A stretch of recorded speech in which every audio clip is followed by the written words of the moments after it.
ছাত্র জনতার আন্দোলনে বিপুল গণহত্যার দায়ে অভিযুক্ত হাসিনাকে আশ্রয় দেয়ায় ভারতের প্রতি কিছুটা ক্ষোভ রয়েছে এদেশের সর্বসাধারণের মনে।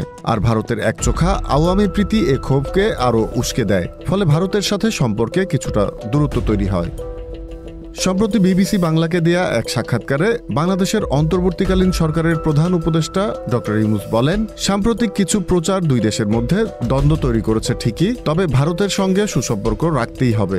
ডক্টর ইউনূস আরও বলেন, আমাদের সম্পর্ক এত ঘনিষ্ঠ, আমরা একে অপরের প্রতি এত নির্ভরশীল, ঐতিহাসিক, রাজনৈতিক এবং অর্থনৈতিক দিক থেকে আমরা এত ঘনিষ্ঠ যে আমাদের বিচ্ছিন্ন করা যাবে না। তবে ডক্টর ইউনূসের এই মন্তব্যের পর ভারতীয় সংবাদ মাধ্যমগুলো বিষয়টি নিয়ে নেতিবাচক খবর প্রচার করেছে। এবিপি বাংলা নামের ভারতীয় গণমাধ্যম বলছে, ভারত ছাড়া কোনো গতি নেই বাংলাদেশের। 180 ডিগ্রি ঘুরে একই বললেন ইউনূস। মূলত প্রতিবেশী রাষ্ট্র হিসেবে ভারতের সাথে সম্পর্ক উন্নয়নের বিষয়ে ডক্টর ইউনূস যখন কিছুটা দমনীয়, তখন উস্কানি দিতেই এমন খবর তাদের। পলাতক আওয়ামী ফ্যাসিস্টদের পাচারকৃত অর্থায়নে পরিচালিত এসব গণমাধ্যম কখনোই চায় না অন্তর্বর্তী সরকারের সাথে ভারতের সুসম্পর্ক। নিউজ, ঢাকা।